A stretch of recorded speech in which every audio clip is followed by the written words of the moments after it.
우리가 길을 가다 보면 편편한 평지가 오면 가기가 편하고 내리막길이면 더 편하죠.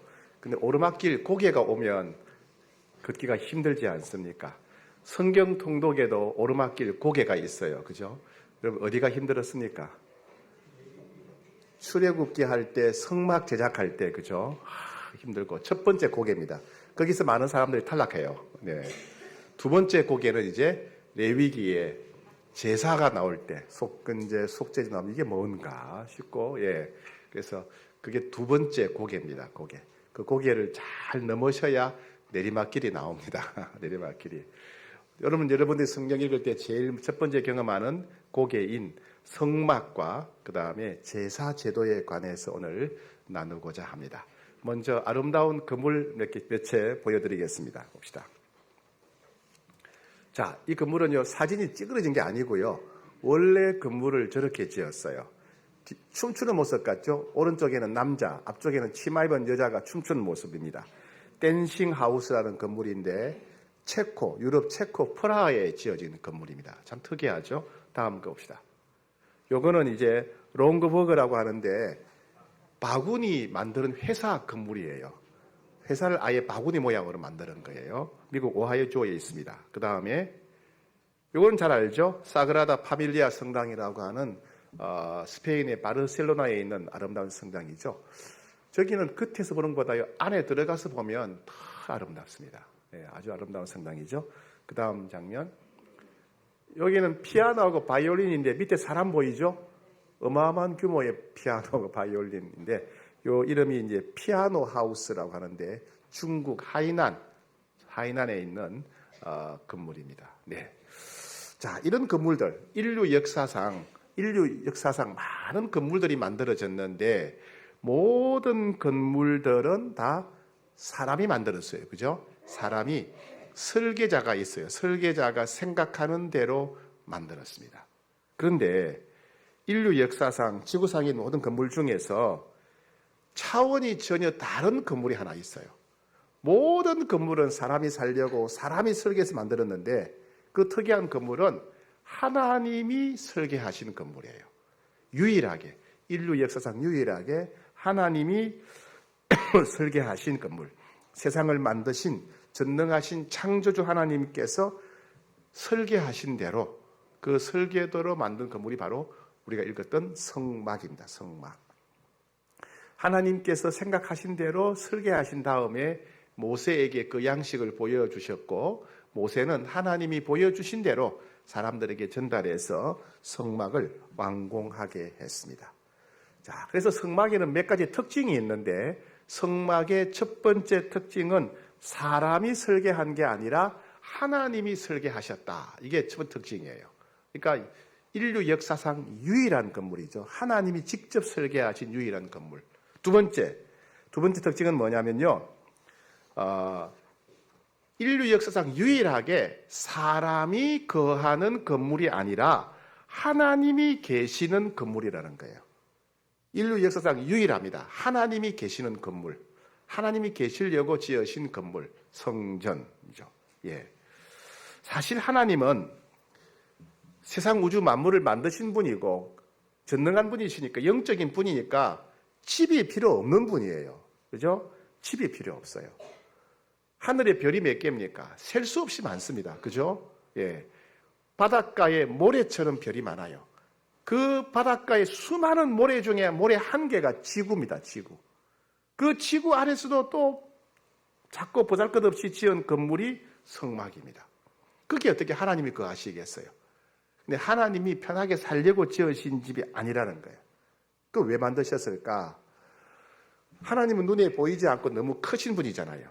우리가 어떻게 하나님 만나겠습니까? 하나님이 장소를 정해 놓으신 거예요. 성막을 만들고 너희가 성막에 오면 내가 너희를 만나 주겠다. 하나님은 전능하시고 크시고 영적인 분이지만은 우리가 성막에 가면 하나님을 만날 수 있게 하셨어요. 그래서 거기 가면 하나님이 계시기 때문에 거룩할 성자, 성막. 거기 가면 하나님 만날 수 있기 때문에 만날 회자를 써서 회막이라고 합니다. 그래서 성막은 하나님이 계시는 집이다는 겁니다. 자, 성막의 세 번째 특징이 있는데 그게 뭐냐면 우리가 성막에 들어가면 하나님이 어떤 분이신지 우리가 알 수 있다는 거예요. 자, 여러분, 아들 키우는 집이 있고 딸 키우는 집이 있죠. 아들 방과 딸 방이 다르지요, 그죠? 딸들의 방은 보면 색깔이 주로 무슨 색이에요? 주로 분홍색이 많죠. 꽃분홍색이 많고, 예, 인형도 있고, 뭐 공주 인형 그렇잖아요, 그죠? 예, 근데 아들들 집은 방 어때요? 아들 방은 난장판이죠, 난장판. 잡동사니 다 모여 있고, 그죠? 예, 딱 들어가면 아, 이거 아들 방이구나, 이거 딸 방이구나 알 수 있죠. 가정집도 마찬가지죠. 여러분 어느 집에 들어가게 되면 아, 이 집 식구들이 성격이 어떻구나 대충 알 수 있죠, 그죠? 네, 그런 것처럼 우리가 하나님이 계신 집에 들어가게 되면 아, 하나님이 이런 분이구나 우리가 알 수 있다는 거예요. 하나님이 어떤 분이신지 우리들에게 자신을 보여주시려고, 하나님이 어떤 분이신지 우리 자신을 보여주시려고 성막을 만드신 거예요. 우리 성막에 들어가게 되면 아, 하나님이 이런 분이시구나. 하나님 눈에 보이지 않고 영적인 분이고 너무 크신 분이지만은 성막에 들어가게 되면 아, 하나님 이런 분이구나 우리가 알 수 있다는 겁니다. 그것이 성막의 세 번째 특징입니다. 오늘 이 성막의 둘이 함께 살펴보고자 합니다. 제일 먼저 성막의 세마포, 휘장, 말하자면 담이에요. 담. 우리는 담을 지을 때 벽돌이나 나무나 쇠 같은 걸로 담을 만듭니다. 그죠? 근데 성막에는 담을 뭘로 만들었냐 하면 세마포라고 하는 하얀색 천으로 만들었습니다. 제 요 스톨 이게 하얀색이죠. 그죠? 이런 하얀색 천으로 만들었어요. 그 당시에는 이스라엘이 광야에 있을 때인데 그때 광야에 있을 때 이스라엘 백성들의 인구가 학자들이 추정하기로 대략 한 200만 명에서 250만 명쯤 된다고 봐요. 200만 명, 250만 명 꽤 많은 인구예요. 이 사람들이 지파가 총 13지파예요. 레위 지파 빼고 12지파. 레위까지 하면 13지파인데 13지파가 지파별로 할당된 땅에다가 가정별로 장막을 세우고 생활했습니다. 그러니까 250만 명이 쫙 흩어져 있고 한가운데다가 성막을 지은 거예요. 성막을. 그리고 하얀 세마포로 담을 쌓은 겁니다. 그러니까 사방 어디에 있든지 성전은 보이는 거예요. 그죠? 예, 제일 크죠. 크기가 가로가 한 50m, 세로가 한 25m쯤 됩니다. 가로가 한 50m, 세로 25m는 축구장 한 4분의 1 크기예요. 국제규격 축구장의 한 4분의 1 크기 정도 됩니다. 그 당시는 좀 큰 건물이죠. 그래서 하얀색 세마포로 되어 있었기 때문에 사방 어디서나 올 수가 있어요. 보일 수 있어요. 내가 하나님 만나고 싶다. 그러면 성막이 어딘지 물어볼 필요가 없어요. 왜요? 보이니까. 내가 지금 어려운 일이 생겼다. 하나님께 빨리 가서 기도하고 싶다. 그러면 어디로 가야 될지 고민할 필요가 없어요. 왜요? 한가운데 하얀색 세마포로 둘러싸인 곳이 성막이기 때문에. 유럽에서 가면요. 유럽에 프랑스나 파리 쪽에, 프랑스나 스페인 같은 데 가게 되면 도시를 만들 때 도시 한가운데 제일 높은 곳 혹은 제일 넓은 곳에다가 항상 뭘 지었을까요? 예, 성당을 지었어요. 노틀담 성당이라고 해서 도시 한가운데 항상 성막을 지었습니다. 바로 이 성막이 250만 명의 장막 가운데 있었기 때문에 그래요. 그건 뭘 말합니까? 하나님 중심으로 살아야 된다는 겁니다. 하나님 중심으로 살아야 된다. 예. 하나님이 도시의 중심이 돼야 된다. 하나님이 우리 생활의 중심이 돼야 된다. 그래서 하나님의 성막을 제일 가운데다 세웠던 것입니다. 여러분, 하나님이 여러분 가정의 중심이 되셔야 돼요. 하나님이 중심이 된다는 말은 뭐예요? 하나님은 여러분들의 손님이 아니에요. 가정예배 드릴 때는 하나님 만나고 가정예배 끝나고 나면 하나님 다른 집에 가세요. 그런 분이 아니라는 거예요. 하나님은 항상 여러분 가운데 계시는 왕이십니다. 하나님 여러분 가정의 주인이십니다. 그래서 여러분 가정에서 가끔 갈등이 생길 때가 있죠. 여기 이쪽에 있거든. 여러분 가정에서 가족 간에 갈등이 생길 때가 있죠. 있다 그러잖아요. 예. 그러면 어떻게 결정합니까? 나이 많은 사람 뜻대로 합니까? 목소리 큰 순서로 합니까? 주먹 센 사람이 결정합니까? 그럴 수 있잖아요. 그죠? 근데 어떻게 결정해야 된다? 하나님의 말씀이 가정의 최고의 원칙과 기준이 되는 것. 그게 하나님 중심의 삶이에요. 예. 하나님 말씀이 가정의 기준과 원칙이 돼야 돼요. 가정의 중요한 일, 어려운 일을 결정한다. 그럼 뭘로 결정합니까? 역시 마찬가지예요. 경험 많은 사람이 아니고 어른이 아니고 하나님의 말씀이 그 가정의 원칙과 기준이 되는 삶. 이것이 하나님 중심으로 살아가는 삶이에요. 성막이 이스라엘 백성들 한가운데 있었다. 세마포로 누구나 알아볼 수 있도록 했다. 이 말은 하나님 중심으로 살아가야 된다는 말씀이에요. 네. 그렇게 살기를 축복합니다. 여러분 가정이 하나님 중심의 가정 되기를 축복합니다. 네. 자, 성막에 이제 문으로 들어가게 되면 성막 뜰이 나오는데 그 뜰에는 두 가지가 있어요. 첫 번째는 뭐냐면 번제단이 번제단. 번제는 소나 양이나 염소를 각을 떠서 올려놓고 불태우는 곳이에요. 번제단. 높이는 한 1m 50, 우리 키쯤 됩니다. 가슴쯤 되고 너비가 2.5m, 세로 가로가 다 2.5m예요. 정사각형입니다. 가로 2.5m, 세로 2.5m, 높이가 한 1m 50, 가슴 높이 됩니다. 여기다가 소나 또 양이나 염소나 비둘기를 각을 떠서 올려놓고 불태우는 겁니다. 이게 왜 필요할까요? 이 번제단이 뭘까요? 뭘 의미할까요? 자, 여러분, 우리는 대인관계에 마음을 주고받는 것을 굉장히 중요하게 여깁니다. 내 마음을 전달하지 않으면 상대방의 마음을 모르면 우리는 힘들 때가 많아요. 그죠? 여러분, 이성교제하는 청년들 한번 보세요. 내가 누군가를 좋아한다. 그 마음을 감추고 싶어 해요? 알려주고 싶어 해요? 알리고 싶어 해요. 그죠? 편지로 써야 되나? 문자로 보내야 되나? 선물을 줄까? 꽃을 사줄까? 또 앞에가 잘 보이려고 막 붙이고 바르고 이렇게 꾸며가잖아요. 왜요? 내가 이 사람을 사랑한다는 걸 보여주고 싶은 거예요. 그죠? 내가 누구를 사랑한다면 그걸 표현하고 싶어 한 거예요. 여러분, 손자, 손녀들, 아이들한테 사랑한다는 말을 얼마나 많이 합니까? 그죠? 그렇죠? 사랑한다고 애들한테 손자, 손녀들 해외에 있더라도 전화해가지고 내가 할머니가 사랑해, 할아버지가 사랑해. 전달하고 싶어 하는 거예요. 그죠? 예. 혹은 사랑의 마음만 있으면 내가 누군가에 대해 고마운 마음이 있을 때 고마운 마음을 우리는 전달하고 싶어 해요. 너무 고마울 때. 전달해야 돼요. 혹은 내가 미안한 마음이 있을 때, 내가 잘못했을 때, 그죠? 사과해야죠. 그때도 입 딱 닦는 게 아니라, 정말 내가 미안하다. 사과하는 마음, 용서를 구하는 마음을 표현해야 돼요. 그죠? 예.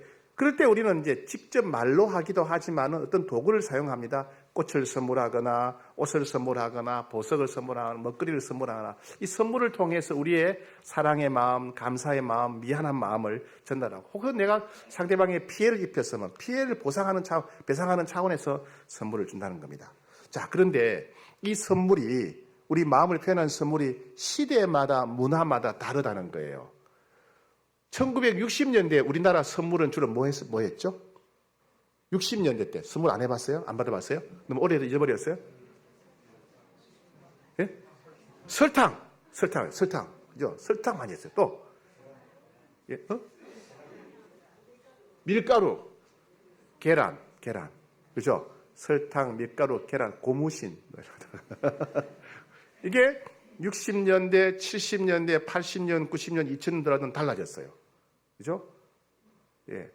우리가 할인 드리는 선물도 옛날에는 쌀 성미다 했잖아요. 그죠? 요즘은 현금으로 하고, 그마저 현금은 안 해요. 이거는 숫자로 합니다. 숫자로. 핸드폰에, 인터넷으로 이렇게 숫자로 보내는 거예요. 시대마다 이게 달라진 거예요. 그러니까 그 당시는 성막이 있을 때는 지금부터 3,500년 전입니다. 그 당시엔 돈 이런 게 없어요. 인터넷 이런 게 없어요. 사람 목숨 다음으로 소중한 게 뭐예요? 소나 양이나 염소나 짐승이 소중한데. 그러니까 하나님께 내가 사랑하는 마음, 헌신의 마음 표현할 때 뭘로 표현한다? 짐승으로 표현하는 거예요. 짐승으로. 사람들 간에도 고마운 마음이 있을 때 소 한 마리 주거나 닭 한 마리 주거나 이런 식인 거예요. 하나님께 표현해요. 그럼 하나님께 드릴 때 어떻게 드리느냐 이거죠. 하나님 눈에 보이지 않으니까. 그래서 번제단을 만들어 놓고 각을 떠서 거기에 불 태우게 하는 겁니다. 불을 태워서 연기가 올라가면 하나님이 이걸 받으신다 이렇게 생각했던 거예요. 이해되십니까? 그러니까 하나님이 송아지 고기를 좋아하거나 양고기를 좋아하신 거 아니에요.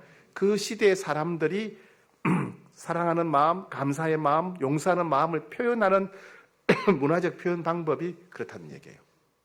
그렇다면 내가 하나님께 헌신의 마음, 충성의 마음을 표현하고 싶을 때 드리는 제사가 번제입니다. 번제. 소나 양이나 염소. 부유한 사람들은 소 바치고 가난한 사람들은 비둘기 바치고 자기 형편에 맞게 하나님께 마음을 표현하는 것이 있는데 충성의 마음, 하나님 헌신합니다, 충성합니다, 사랑합니다 표현이 번제예요.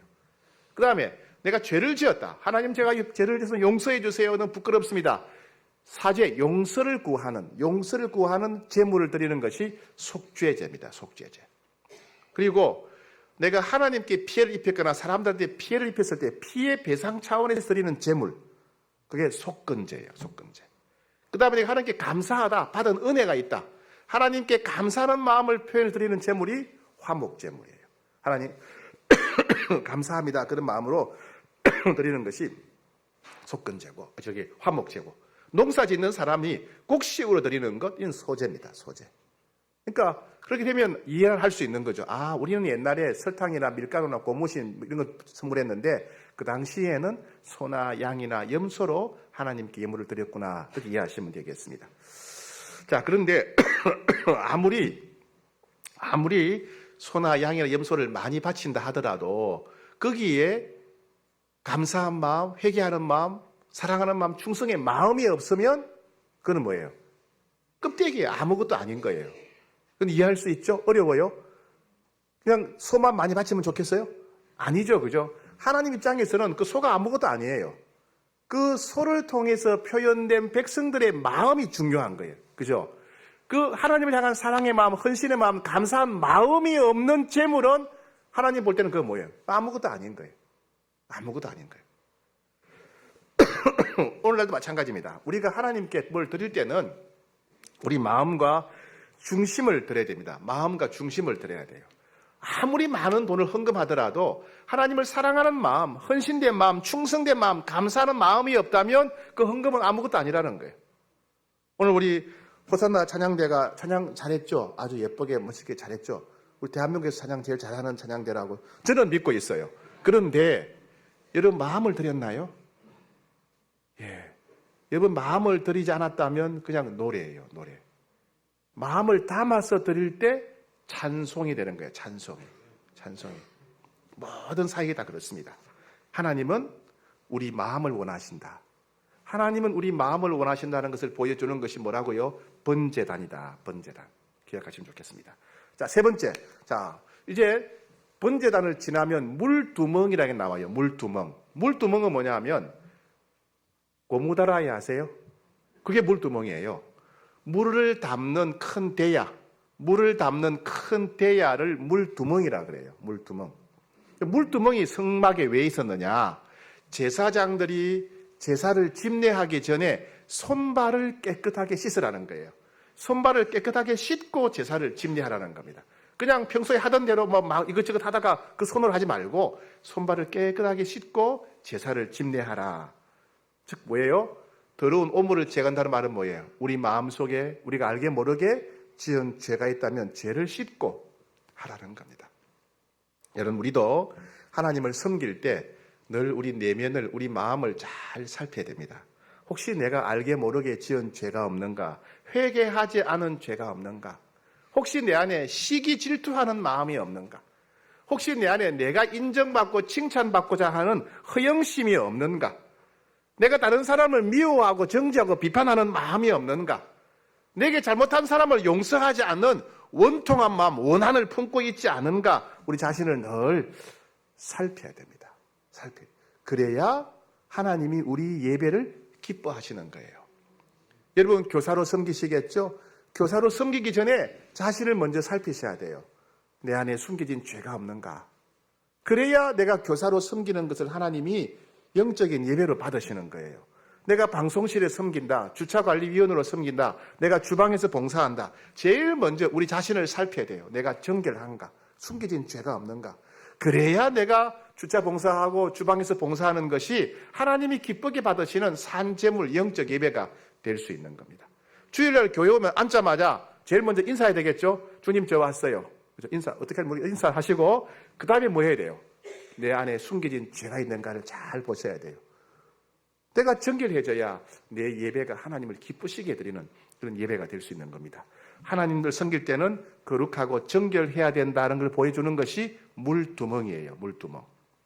자, 그 다음에 성전 뜰에는 이제 번제단과 물두멍이 있고 또 성전 마당에 보면 뜰에 뭐가 있냐면 방이 2개 있어요. 방이 2개. 첫 번째 방은 거룩한 방이라고 해서 성소, 거룩할 성자라 해서 성소.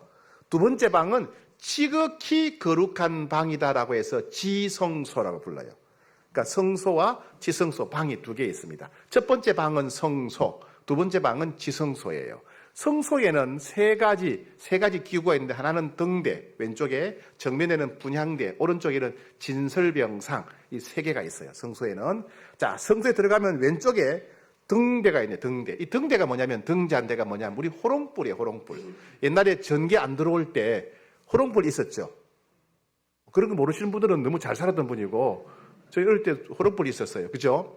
호롱불 기름을 부어 놓으면 이제 타잖아요. 호롱불을 주로 뭘로 만들었죠? 재료가 뭐였어요? 사기 그릇도 있고, 그죠? 사기 도자기도 있고, 쇠로 만든 것도 있었고, 돌도 있죠, 그죠? 근데 성전에 있는 이 등잔대는요, 황금이에요, 황금. 황금 1달란트. 1달란트면 금이 34kg예요. 34kg 황금으로 만든 등잔대입니다. 등잔대 호롱불이 그러니까 7개 있는 여기에 이제 거룩한 기름을 넣고 불을 켭니다. 이게 왜 필요하냐? 성막에는요, 뭐가 없느냐면 창문이 없어요, 창문이. 성소와 지성소에는 창문이 없어요. 그러니까 일반 건축 상식에 의하면 이건 잘못 지어진 거예요. 그런데 전능하신 하나님이 설계한 것이니까 잘못 지은 게 아니라 하나님의 의도가 있는 거예요. 하나님은 의도적으로 창문이 없게 만드셔가지고 빛이 전혀 들어오지 않는 캄캄합니다.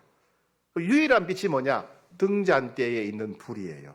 제사장이 하나님께 기도를 드리고자 할 때 그 등잔빛을 보고 하는 기도를 드립니다.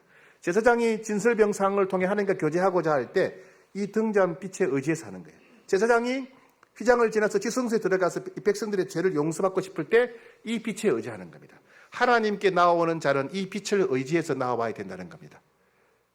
즉 하나님은 우리가 하나님을 만나려고 할 때 하나님이 우리 걸음을 인도해 주신다.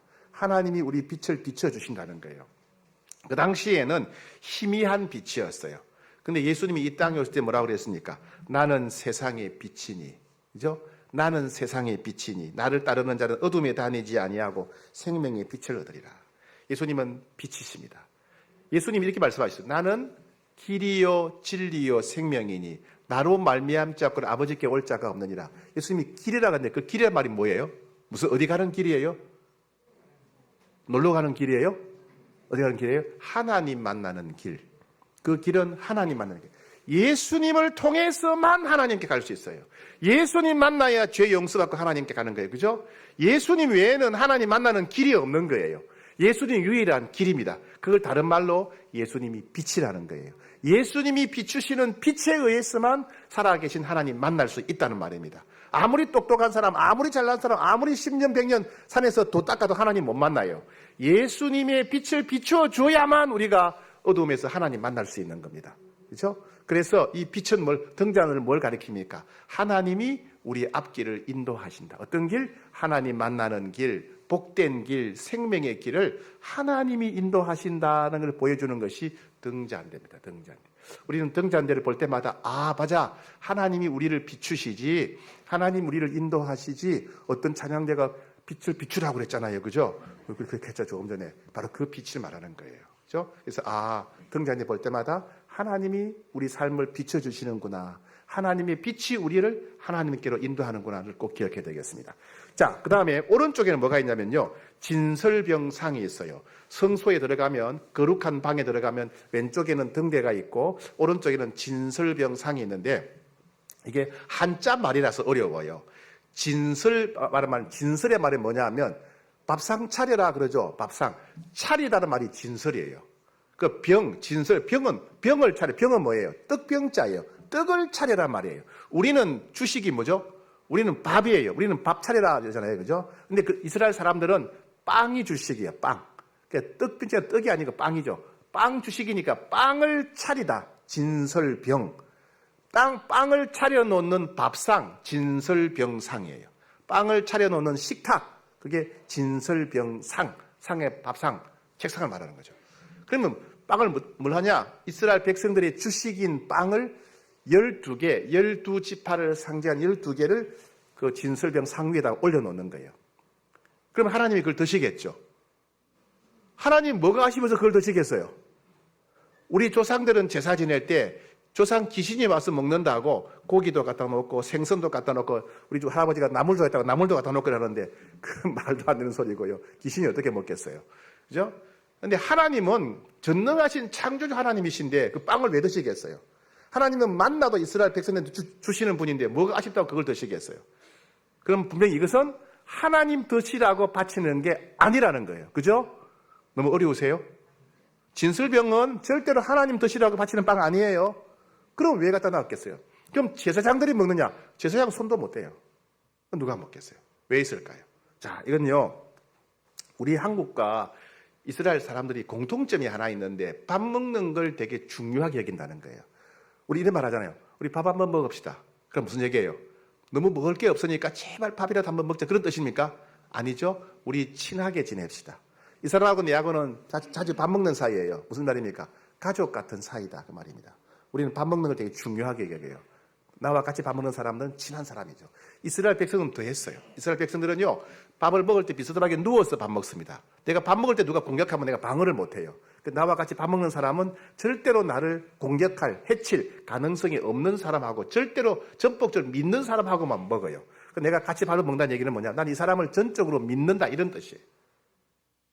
그러니까 밥을 먹는다는 얘기는 함께 밥을 먹는 게 굉장히 중요하죠. 그래서 예수님이 종종 제자들하고 같이 식사를 하신 거예요. 그건 뭘 말합니까? 나는 너희들을 전적으로 믿는다.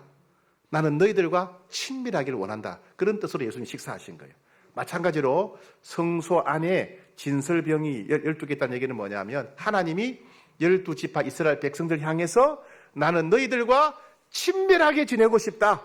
너희와 나는 같이 밥 먹는 사이다. 이걸 말씀하고 싶은 거예요. 이스라엘 백성들은 그 진설병상을 보면서 하나님은 너무 멀리 계신 분이 아니라 우리하고 친하게 지내고 싶으시는구나. 우리하고 교제하고 싶으시는구나. 우리와 사랑의 관계를 나누고 싶으시구나. 우리와 가까운 사이가 되고 싶으시구나. 그런 하나님의 마음을 느낄 수가 있는 거예요. 여러분, 살아가다 보면 좀 친하게 지내고 싶은 그런 사람들이 있지요. 그죠? 저 사람 친하게 지내고 싶다. 또 마음을 알고 싶은 사람들이 있잖아요. 여러분, 손자, 손녀들하고 친하게 지내고 싶죠. 그죠? 그런 마음 있으세요? 손자가, 손녀든 뭐 오든지 가든지 말든지 신경 안 씁니까? 너무 보고 싶지요? 보고 나면 또 보고 싶지요? 그래서 전화하고 그러시지요? 그죠? 예. 그 마음이 우리를 향한 하나님 아버지의 마음이라니까요.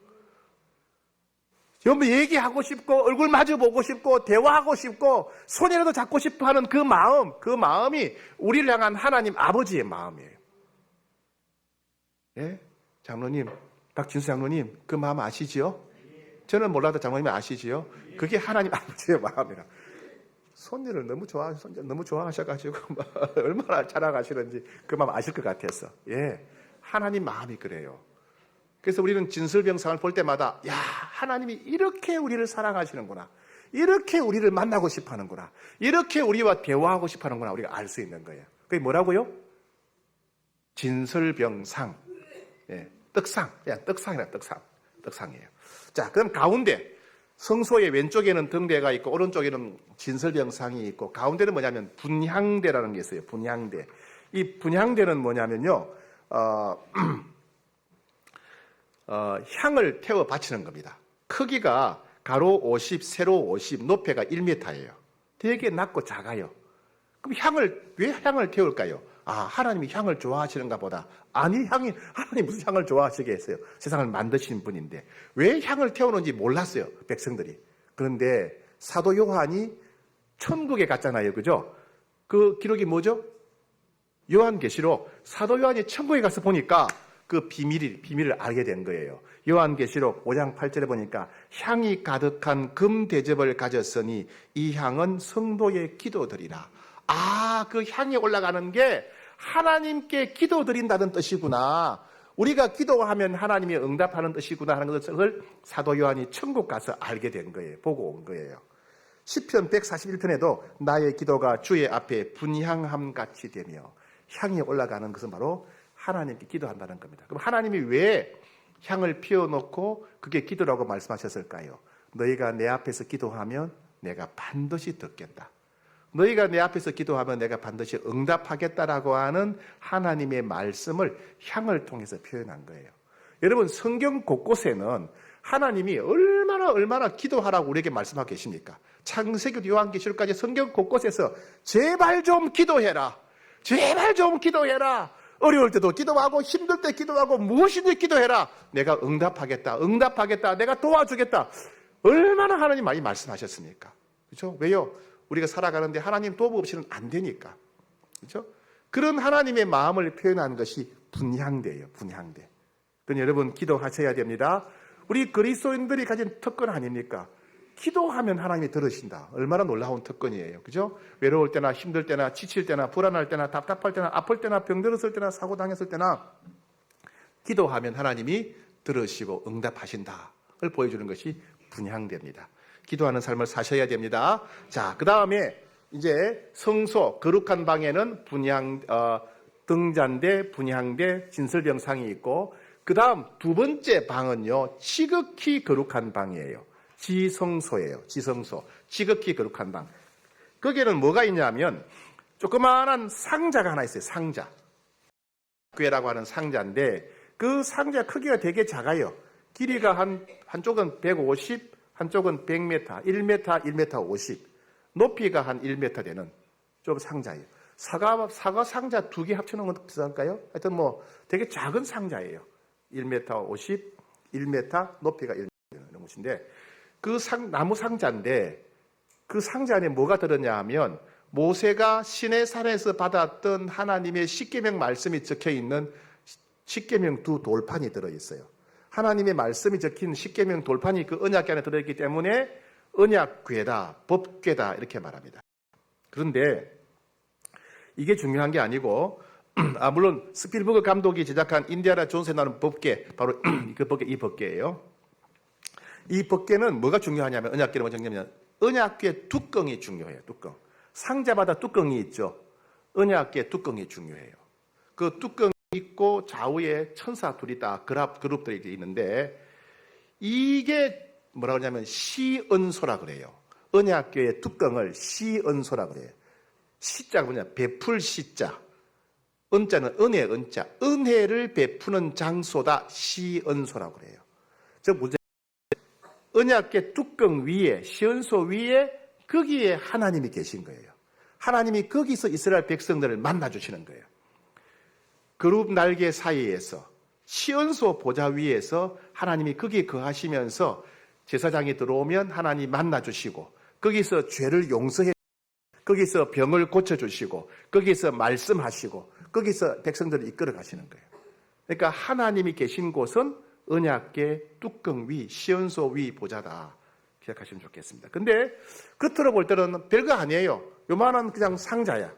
근데 그 상자 앞에 가서 이번 대제사장이 모든 백성들의 죄를 짊어지고 가면 하나님 모든 백성들의 1년 죄를 다 거기서 용서해 주셨어요. 그리고 그 언약궤를 지고 갔더니 요단강 물이 끊어졌잖아요. 그 언약궤 위에서 구름 기둥과 불 기둥이 나와서 이스라엘 백성들을 인도한 거예요. 언약궤를 메고 갔더니 언약궤를 메고 여리고성을 돌았더니 여리고성이 무너지게 된 거예요. 그렇죠? 그러니까 언약궤 자체가 중요한 게 아니라 그 언약궤에 함께 하시는 하나님이 중요한 거예요. 거기 하나님이 계시기 때문에. 그렇다면 지성소는 어떤 곳입니까? 지성소는 겉으로 볼 때는 언약궤가 있는 곳이에요. 그러나 영적인 눈으로 보면 그게 누가 계시다? 하나님이 계신 곳인 거예요. 지성소는 하나님의 보좌가 있는 곳입니다. 하나님이 거기서 우리 죄를 용서해 주시고 하나님이 거기서 하나님의 말씀을 들려주시고 거기서 하나님이 우리 소원을 이루어주시고 거기서 하나님 우리에게 은혜를 베푸시는 장소입니다. 그렇다면 우리가 오늘날 내가 어디서 하나님을 깊이 만났다. 하나님 음성을 들었다. 거기가 어디예요? 거기가 지성소예요. 지성소. 내가 큐티하다가 하나님 음성을 들었다. 하나님 만났다. 그럼 뭐예요? 거기가 지성소예요. 내가 새벽 기도하다가 새벽에 하나님 만났다. 그게 뭐예요? 지성소. 내가 주일 예배를 드리다가 찬송하다가 기도하다가 설교 듣다가 하나님 만났다. 그게 어디예요? 지성소. 내가 하나님을 만나고 하나님의 임재를 경험하고 하나님 음성을 들은 곳이 지성소라 그러면 내가 회사 가가지고 기도하다가 하나님 만났다. 회사 그 기도한 자리가 지성소. 내가 차를 타고 가다가 운전하다가 기도하다가 하나님 음성을 들었다. 그럼 거기가 지성소. 우리 삶에는 이런 지성소가 곳곳마다 세워져야 돼요. 특정한 장소가 아니라 내가 하나님의 임재를 경험하는 곳, 내가 하나님의 음성을 듣는 곳, 내가 하나님의 응답을 받는 곳, 내가 하나님과 교제하는 곳, 지성소입니다. 여러분의 큐티 장소가 지성소가 되기를 축복합니다. 여러분 성경 통독하는 시간이 지성소가 되기를 축복합니다. 여러분 매일 예배드리는 자리, 드리는 자리가 지성소가 되기를 축복합니다. 거기만 가면 하나님 만나고, 거기만 가면 하나님의 음성을 듣고, 거기만 가면 하나님의 권능을 체험하는 그런 복된 자리 되기를 축복합니다. 자, 이와 같이 우리가 지성소를 통해 알 수 있는 게 성막을 통해 알 수 있는 게 뭐냐면 우리가 하나님 중심을 삶을 살아야 된다. 그죠? 두 번째는 번제단을 통해서 하나님께 마음을 드려야 된다. 마음을 드려야 된다. 또 물두멍을 통해서는 하나님을 섬길 때는 깨끗한 심령으로 섬겨야 된다. 성소에 있는 등잔대를 통해서 하나님은 우리를 인도하는 분이시다. 우리 인생을 인도하신다. 성소에 있는 오른쪽 진설병상을 통해서는 하나님은 우리와 친밀한 교제 나누기를 원하신다. 또 성소 앞에 있는 분향대는 하나님은 우리가 기도하기를 원하신다. 기도하면 하나님이 듣고 응답하신다. 지성소는 뭐예요? 하나님 우리를 만나기를 원하시고, 하나님 우리와 동행하기를 원하시고, 하나님 우리에게 은혜 베풀기를 기뻐하신다. 지성소가 보여주는 거죠. 자, 그런데 더 놀라운 일이 있어요. 구약 시대에는 그렇게 하나님의 은혜를 누릴 수 있는 곳이 특정한 장소입니다. 성소, 나중에 성막, 나중에는 예루살렘에 갈 때는 성전이 되죠. 성전. 그런데 신약 시대 하나님께서 놀라운 말씀을 하셨어요. 구약 시대에는 성막이나 성전에 가야 하나님을 만날 수 있었는데, 신약 시대에는 예수 믿는 사람 자체가 성전이라고 해요. 성전. 예수 믿는 사람 자체가 성전이래요. 왜? 내가 회개하고 예수 믿는 순간 누가 찾아와요? 성령님이 찾아요. 성령 하나님이 내게 찾아오셔서 내 안에 계시니까 내가 성전이 된 거예요. 고린도전서 6장 19절에 너희 몸은 너희가 하나님께로부터 받은 바 너희 가운데 계신 성령의 전인 줄 알자. 성전이다. 성령님이 계시는 집이다. 이 말이에요. 여러분들이 아무리 못생기고 아무리 가난하고 여러분 아무리 사람들한테 무시를 당한다 하더라도 여러분이 위대한 이유는 뭐예요? 여러분 안에 성령님이 계시기 때문에, 거룩한 하나님의 집이기 때문에 우리는 존귀하는 거예요. 밖에 나가면 세상 사람, 많은 사람, 학벌 좋은 사람, 또 집이 높은 사람을 우르르 보잖아요. 여러분 아이들이 종이 왕관 써요. 종이를 만든 왕관 써죠. 아이들이. 그거 부러우세요? 와 좋겠다. 나도 나는 왕관 써보고 싶다. 그래요? 아니죠. 그죠? 아이고 종이를 만들었네. 이렇게 할 것 아니에요. 그죠? 세상 사람들이 자랑하는 학벌이나 집이나 재산은 다 종이 왕관 같은 거예요. 하나님 앞에서는. 우리는 그들과 비교할 수 없는 성전이에요. 왜? 주님이 계시니까. 그래서 세상 사람들 앞에 가거나 목에 힘을 주세요. 난 성전이야. 내 안에 하나님 계시다. 여러분이 아무리 이 땅에서 가난하게 살고 무시당하며 산다 하더라도 우리는 성전입니다. 영광스럽고 존귀한 사람들이에요. 성전. 여러분 자신을 귀하게 여기셔야 됩니다. 여러분 자신 무시하지 마세요. 여러분 자신을 폄하하지 마세요. 여러분 다 성전입니다. 성전. 옆 사람 이렇게 말합시다. 이래도 내가 성전이야. 네. 예. 자, 그런데 옆 사람도 예수 믿는 사람이라면 성전인 거예요.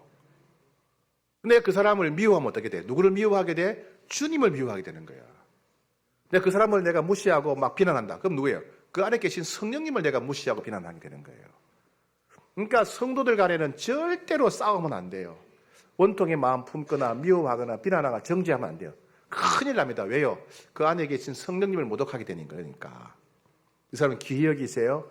내가 당신을 성전으로 잘 모시겠습니다. 상전이 아니고 성전으로 잘 모시겠습니다. 이 사람 얘기하세요. 네.